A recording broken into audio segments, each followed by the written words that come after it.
वज़ीर आज़म शहबाज शरीफ से यूरोपी यूनियन के वापारी वफ़द की मुलाकात। वज़ीर आज़म पाकिस्तान यूरोपी यूनियन बिज़नेस फोरम की तारीफ़ कई। शहबाज शरीफ जो चवण है तो यूरोपी यूनियन पाकिस्तान जो वॾो वापारी भाईवार है।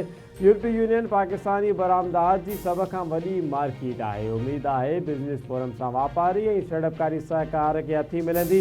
यूरोपी यूनियन से मुआशी सहकार वधाइण लाइ संजीदा कोशिशों जारी रखंदासीं। आलमी मंडी में तेल अघनि में वाध और ॿियनि चैलेंजिस बावजूद मुआशी इस्तेकाम लाइ पुरज़म आहियूं।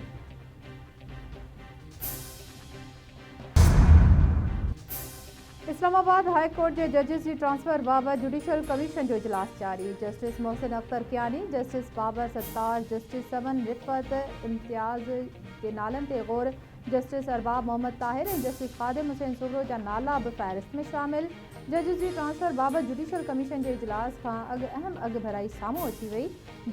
जस्टिस बाबर सत्तार जो चीफ जस्टिस यहिया आफरीदी के नाले ख़त ट्रांसफर के मामले से जुडिशल कमीशन के सरबराह के ट्रांसफर के मामले से ज़ाती तौर पर ॿुधण की इस्तदा।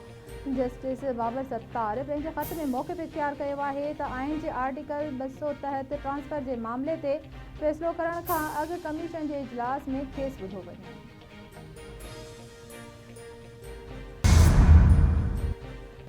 Islamabad high court PTA tribunal के मेंबर फनाज के अदम मुकर्ररी वाले केस में वज़ीर आज़म शहबाज शरीफ के 18 मई ते ज़ाती हैसियत में तलब करे वरतो।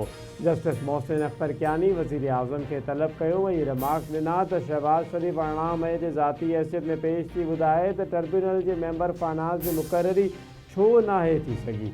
असिस्टेंट अटॉर्नी जनरल चयो तो एक रिटायर्ड जज ट्रिब्यूनल जो मेंबर मुक़रर थियो है, जैसे मोहसिन अख्तर कियानी रिमार्क्स ॾिना तो रिटायर्ड जज वधीक बेड़ो गर्क कंदा। रिटायर्ड जजन के ट्रिब्यूनल्स में वञण जो वधीक शौक़ है। सदर आसिफ अली ज़रदारी की चीन यात्रा। सदर जो हुनान सूबे में चेयरमैन माओ जेतुंग के अवाणे शहर शाओशान जो दौरो। स्टेचू स्क्वायर चेयरमैन माओ जेतुंग मुजस्मे ते गुल रखी चीन के इनकलाबी अगवान के खराज अक़ीदत पेश कयो।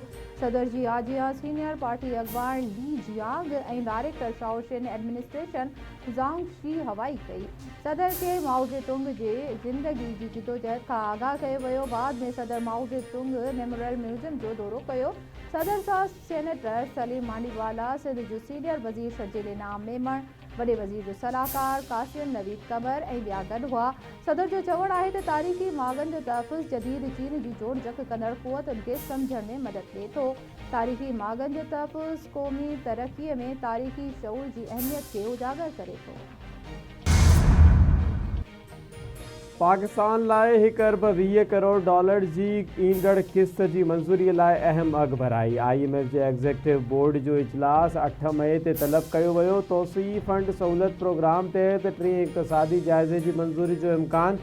मौसमियाती तब्दीली GRSF के प्रोग्राम के बे जायजे की मंजूरी जो भी इम्कान। पाकिस्तान और IMF विच में स्टाफ लेवल मुआहिदो 27 मार्च से तय थियो हो। पाकिस्तान ईंदड़ किस्त लाइ IMF जा घणे भाङे शर्त पूरा करे चुको है।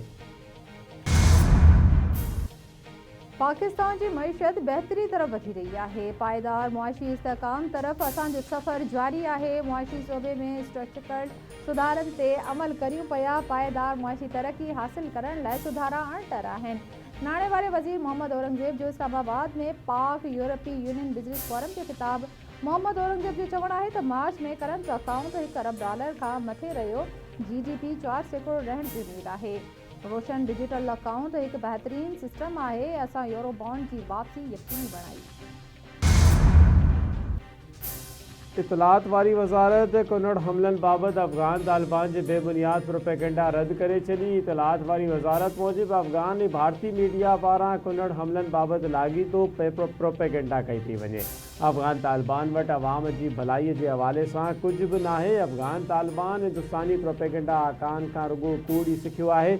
पाकिस्तान अड़े किस्म जा बेबुनियाद इल्ज़ाम सख्ती से रद्द करे तो। ऑपरेशन ग़ज़ब लिलक तहत पाकिस्तान दहशतगर्दी के बुनियादी ढांचे ते हमलो कंदो। रूस ईरान अमेरिका तकरार में जियाकड़ी की आछ करे छड़ी। ईरानी परॾी वज़ीर अब्बास इराक़ची जी रूसी सदर व्लादिमीर पुतिन से मुलाकात। खिते की सूरत हाल ते ख़यालन की ॾे वठ। रूस जे सदर व्लादिमीर पुतिन चयो आहे त खेसि ईरानी सुप्रीम लीडर मुजतबा ख़ामनाई जो पैगाम मिली वियो आहे। ईरान ऐं खिते जे मुल्कनि जे मफ़ाद लाइ जेको मुमकिन थियो उहो कयो वेंदो। उमेद आहे त जल्द ईरानी अवाम जूं ॾुखियाइयूं ख़तम थी वेंदियूं ऐं अमुन क़ाइमु थींदो। रूस ईरान सां स्ट्रेटेजिक लाॻापा जारी रखण जो इरादो रखे थो। रूस जे सदर पारां ईरानी सुप्रीम लीडर लाइ नेक ख़्वाहिशुनि जो बि पैगाम। ईरान जे परॾी वज़ीर अब्बास इराक़ची जो चवणु आहे त रूस ईरान लाॻापा स्ट्रेटेजिक हिसेदारीअ ते ॿधल आहिनि जेके मज़बूत थींदा रहंदा। अमेरिकी सदर ॻाल्हियुनि जी दरख़्वास्त कई आहे छाकाणि त अमेरिका पंहिंजो को बि मक़सदु हासिल न करे सघियो आहे। हू सदर ट्रंप जी ॻाल्हियुनि जी दरख़्वास्त ते ग़ौर करे रहिया आहिनि। ईरान जे नयनि तजवीज़नि ते सदर Donald Trump national security team सां सलाह मशवरा कया आहिनि। अमरीका ईरान सां मीडिया जे ज़रिए ॻाल्हियूं न कंदो। ॿिन्ही मुल्कनि जे विच में हसास सिफ़ारती ॻाल्हि ॿोल आहे। ईरान खे कंहिं बि सूरत हाल में एटमी हथियार हासिल करण जी इजाज़त न हूंदी। अमरीकन अवाम जे मुफ़ाद में मुआहिदो कंदासीं। वाइट हाउस जी तर्जुमान कैरोलाइन लेविट जी न्यूज़ कॉन्फ्रेंस। ईरान जे सामूंडी लंघ आबनाए हरमोज़ ते फ़ीस लागू करण जी कोशिश बर्दाश्त नथा करे सघूं। आलमी सामूंडी गुज़रगाहुनि खे यरगमाल बणाइण न ॾिनो वेंदो।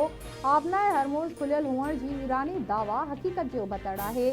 ईरान उहो फ़ैसिलो नथो करे सघे त आलमी सामूंडी रस्तो केरु इस्तेमालु कंदो ऐं केरु न। अमेरिकी परॾी वज़ीर मार्को रूबियो जो फॉक्स न्यूज़ खे इंटरव्यू। गॾियल क़ौमनि जे सेक्रेटरी जनरल आलमी गुज़रगाहनि खे तुर्त खोलण जो मुतालबो करे छॾियो। सामूंडी लंघ हरमुज़ जी बंदिश ते गॾियल क़ौमनि में हंगामी इजलास। सेक्रेटरी जनरल अंतोनियो गुतेरेस चयो आहे त को बि टूल टैक्स नाहे। वापार बहाल थियणु ॾिनो वञे।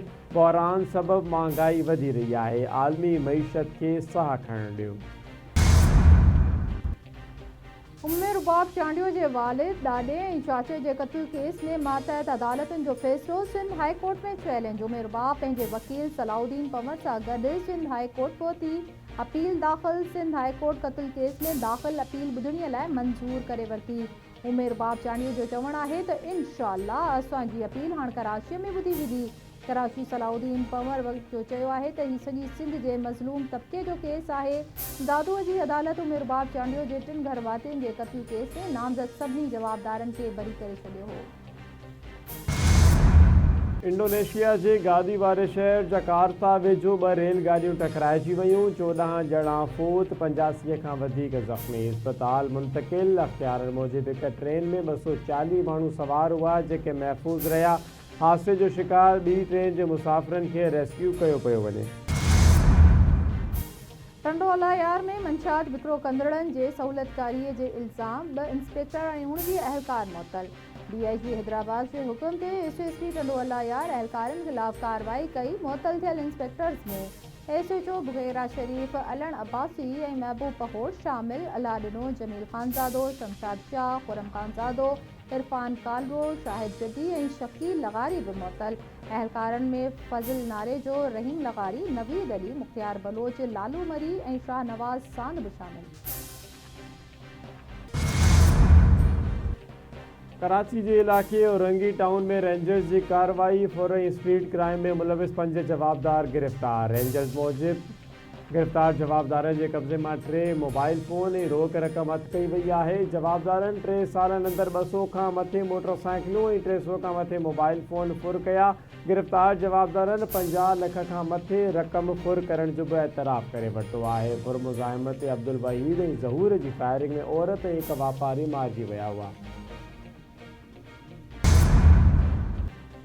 झंडो मरी वेझो मशाइख़ होती थाणे जी हद में मुबैना तौर ते गैरत जे नाले ते क़त्ल वारो मामलो। अदालती हुकुम बाद सांगर जे क़दीमी क़ब्रिस्तान में नींगरी हनीफ़ा महकाणीअ जी क़ब्र कुशाई कई थी वञे।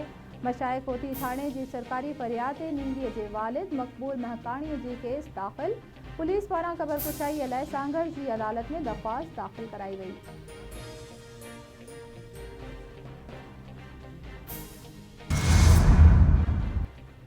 हिंगोर जा भरिसां क़ौमी शाहराह ते ट्रालर जो मोटरसाइकिल खे टक्कर। पीरस नूरत फोत, संदसि पुटु ज़ख़्मी। फोतीअ जी सुञाणप ॻोठु मल्हीराणी सोलंगी वासण मसमात पनाह सोलंगी नाले सां थी। संदसि ज़ख़्मी पुटु हुसैन खे इस्पताल पहुचायो वियो।